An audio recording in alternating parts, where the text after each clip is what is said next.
ক্রিকেটের অভিজাত পাড়ায় বাংলাদেশের রাজত্ব পাকিস্তানকে আছড়ে ফেলে র্যাঙ্কিংয়ে নতুন ইতিহাস।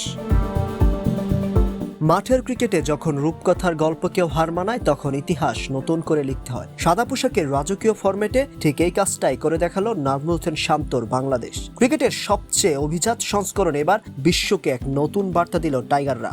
মাঠের পারফরমেন্সে পাকিস্তানকে শুধু কোণঠাসাই করেনি, দলটিকে টেনে নিচে নামিয়ে আইসিসি টেস্ট র্যাঙ্কিংয়ে নিজেদের ইতিহাসের সবচেয়ে বড় লাভটি দিয়েছে লাল সবুজের প্রতিনিধিরা। এক ধাপ নয়, সরাসরি 2 ধাপে গিয়ে টেস্ট র্যাঙ্কিংয়ে 7ম স্থানে উঠে এসেছে বাংলাদেশ। ঢাকা ও সিলেট টেস্টে পাকিস্তানিদের যেভাবে নাস্তানাবুদ করেছে শান্ত বাহিনী, তার পুরস্কার হিসেবে বাংলাদেশের রেটিং পয়েন্ট বেড়েছে 1 লাফে 15। অন্যদিকে ঘরের মাঠে ও অ্যাওয়েতে বাংলাদেশের কাছে টানা ধাক্কাকে বড়সড় বিপর্যয় ঘটেছে পাকিস্তান ক্রিকেটে। 7 রেটিং পয়েন্ট হারিয়ে তারা এখন নেমে গেছে বাংলাদেশের নিচে টেবিলের 8ম স্থানে।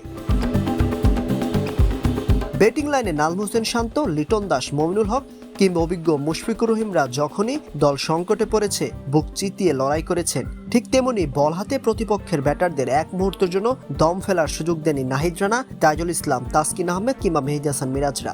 তবে সাফল্যের ভাগিদার শুধু ক্রিকেটাররাই নন, এই বদলে যাওয়ার কৃতিত্ব সমানভাবে প্রাপ্য কোচিং স্টাফ এবং সেই সব মাঠকর্মীদের যারা দিনের পর দিন ব্যাকস্টেজে থেকে জাতীয় দলের জন্য নিরলস পরিশ্রম করে গেছেন।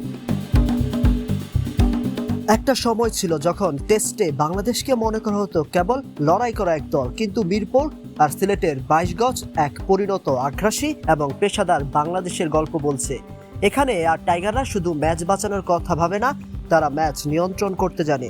চাপ সামলে কিভাবে ম্যাচে ফিরে আসতে হয় এবং প্রতিপক্ষের ভুলের সুযোগ কিভাবে লুফে নিতে হয়, তাই সিরিজে নিখুঁতভাবে দেখিয়েছে স্বাগতিকরা।